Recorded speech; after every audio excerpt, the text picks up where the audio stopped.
क्षैतिज आरक्षण देने के लिए सरकार 3 विकल्पों पर विचार कर रही है। पहला विकल्प फिर से विधेयक लाने का है, दूसरा अध्यादेश का और तीसरा विकल्प अधिसूचना जारी करने के संबंध में है।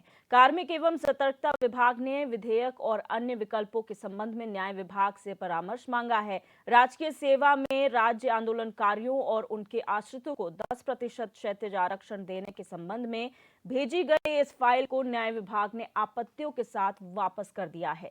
न्याय विभाग के रुख से आशंकित राज्य आंदोलनकारी कैबिनेट की बैठक में इस प्रस्ताव पर मुहर लगने की उम्मीद जता रहे हैं। 21 नवंबर को प्रदेश मंत्रिमंडल की बैठक होनी है और ये उम्मीद की जा रही है कि उसी में इस पर मुहर लग सकती है।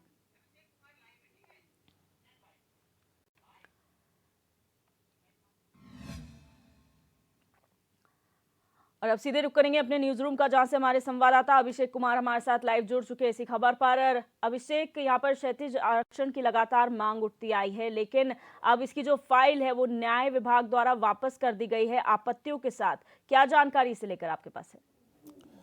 बिल्कुल दिव्या, देखिए बहुत बड़ी खबर उत्तराखंड राज्य आंदोलनकारियों को लेकर ये सामने आई है, क्योंकि जो क्षैतिज आरक्षण की अगर बात है तो क्योंकि एनडी तिवारी जब राज्य के मुख्यमंत्री थे उस समय जो क्षैतिज आरक्षण था 10% उसको शुरू किया गया था।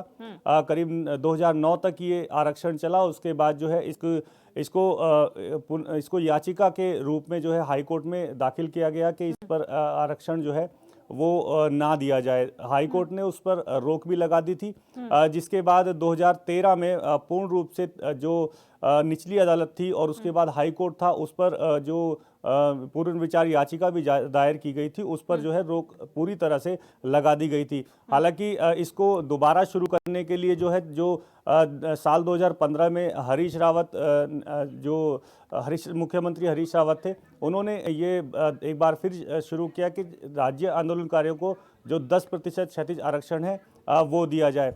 लेकिन इस पूरे जो है आरक्षण को लेकर जो तस्वीरें हैं वो साफ नहीं हो पाई, क्योंकि इस पूरे आरक्षण को लागू करने के लिए जो कई तरह की रुकावट थी उनको भी फेस करना था। न्याय विभाग में जिस तरह से बताया जा रहा है कि न्याय विभाग में ये फाइल गई थी और उस पर जो है अभी तक कोई भी जो किसी भी तरह की जो सहमति है वो नहीं बन पाई है। कह सकते हैं कि राज्य सरकार के लिए, क्योंकि राज्य सरकार ये चाहती थी कि इस जो अभी राज्य स्थापना दिवस हाल ही में मनाया गया है उस राज्य स्थापना दिवस पर आंदोलनकारियों को बड़ा तोहफा दिया जाए और जो 10% जो क्षैतिज आरक्षण है उसकी सौगात उन लोगों को मिले, लेकिन ये नहीं हो पाया है। जाहिर है कि सरकार क्योंकि इस पर मेहनत भी कर रही थी, बीजेपी की तरफ से लगातार ये बात कही जा रही थी कि राज्य आंदोलनकारियों के लिए वो काम करेगी और जो आरक्षण की बात है, जो आरक्षण हाईकोर्ट द्वारा रोक लगा दिया गया था उसको वो दोबारा जो है लागू करेगी। लेकिन जिस तरह से इस जो न्याय विभाग में जो परामर्श के लिए जो फाइल भेजी गई थी, क्योंकि उसमें कुछ अभी बातें नहीं निकल कर आई हैं, तो जाहिर है कि इस आरक्षण को लेकर के अभी और भी और रास्ते जो है और भी मुश्किल हो गए हैं। जी बिल्कुल, बहुत शुक्रिया अभिषेक हमारे साथ जुड़ने के लिए। और वरिष्ठ पत्रकार जयसिंह रावत जी हमारे साथ फोन लाइन पर जुड़ चुके हैं। बहुत स्वागत है आपका HNN 24/7 में। सर आवाज आ रही है आपको मेरी? हाँ, आवाज आ रही है, आप बोलिए। जी, ये जो मामला है क्षैतिज आरक्षण का, वो कहीं ना कहीं एक बार फिर तूल पकड़ता हुआ नजर आ रहा है, क्योंकि न्याय विभाग ने इसकी फाइल जो है आपत्तियों के साथ वापस कर दी है। क्या आप मानते हैं इस पूरे फैसले को लेकर? न्याय विभाग ने बिल्कुल न्याय किया है उस फाइल के साथ। जी आप ये है कि आरक्षण का सिद्धांत काय के लिए है? रेवड़ियां बांटने के लिए नहीं होता है। आरक्षण इसलिए दिया गया था कि समाज में जो पिछड़े लोग हैं, जो वंचित हैं, जिनको पीढ़ियों से सदियों से जिनको न्याय नहीं मिला, जो पिछड़ गए हैं, तो समावेशी विकास के लिए एक साथ सब विकास की दौड़ में आगे बढ़े, उसके लिए आरक्षण की व्यवस्था हुई थी। दूसरी बात ये कहते हैं कि आप क्या उत्तराखंड आंदोलन में यही हुए थे 200, 400, 500 लोग? अरे लाखों लोगों ने उत्तराखंड आंदोलन में भाग लिया है। क्या आप इतने सारे लाखों लोगों को आप आरक्षण दे देंगे? मुट्ठी भर लोगों को कैसे दे सकती हैं आप?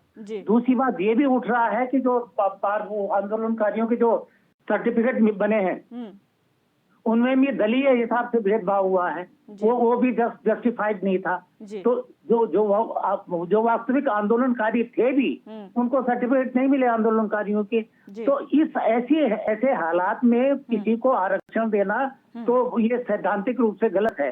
दूसरी बात, आप कहते हैं साहब हमको आरक्षण आंदोलनकारी हैं, क्या आपने आरक्षण के लिए आंदोलन किया था? क्या आपने लाभ उसके लिए आंदोलन किया था? आज उत्तराखंड के सामने समस्याएं ही समस्याएं हैं। अगर सचमुच आंदोलनकारी है तो उसके लिए आंदोलन करो, यहाँ के मुद्दे उठाओ। आप तो भ्रष्टाचार चरम पर है, लोग जमीन के कानून की बात कर रहे हैं, बेरोजगारी है, दूसरा चिकित्सा का सुविधाओं का अभाव, ये सब पहाड़ जैसी समस्याएं, गांव खाली हो गए, उन पर बात नहीं करने। आप देहरादून में बैठे हुए हैं साहब, आपको आरक्षण चाहिए। लेकिन सर जब से ये बात निकल कर सामने आई है कि न्याय विभाग ने फाइल वापस कर दी है, तब से राज्य आंदोलनकारी भी आशंकित नजर आ रहे हैं। उनकी उम्मीद यही है कि अब कल जो कैबिनेट बैठक होगी उसमें शायद ये प्रस्ताव ले आएंगे और मोहर उसमें लग सकती है। कितना सही है और कितना गलत है? सैद्धांतिक रूप से ही गलत है जी, और ये अन्यायपूर्ण है जी, क्योंकि मुट्ठी भर लोग जिनको सर्टिफिकेट मिले हैं वही आंदोलनकारी नहीं थे जी। लाखों लोग थे, हर परिवार से बच्चे बूढ़े जवान स्त्री पुरुष सब थे जी। अब जहां तक सवाल महिलाओं के आरक्षण की बात है वो जस्टिफाइड है, क्योंकि महिलाएं पिछड़ी रही हैं समाज में, आज भी उनको बराबरी का हिस्सा नहीं मिला, उनकी बात तो है। जो आरक्षण का सिद्धांत क्या है पहले इनको ये समझना चाहिए ना जी। जो आजादी से पहले अंग्रेजों के जमाने से ही चल रहा है कि आरक्षण उन लोगों को मिले जो समाज में पिछड़े हुए हैं, जिनको जातीय आधार पर, जिनको सामाजिक आधार पर जो पिछड़े रहे हैं, जिनको अपॉर्चुनिटीज कम मिली हैं, उनको बराबर लाने ताकि संपूर्ण देश, संपूर्ण समाज एक साथ विकास की दौड़ में आगे बढ़े, कोई आगे पीछे नहीं। इसी को समावेशी विकास कहते हैं ना। उसके लिए आरक्षण की व्यवस्था थी। ऐसी रेवड़ियां बांटने के लिए थोड़ी थी कि फर्जी सर्टिफिकेट बनाओ या कैसे पे सर्टिफिकेट बनाओ, सिफारिश कराओ और आप क्या कहते हैं सरकारी सुविधाएं प्राप्त कर लो। बिल्कुल, बहुत शुक्रिया सर हमारे साथ जुड़ने के लिए और अपनी राय रखने के लिए।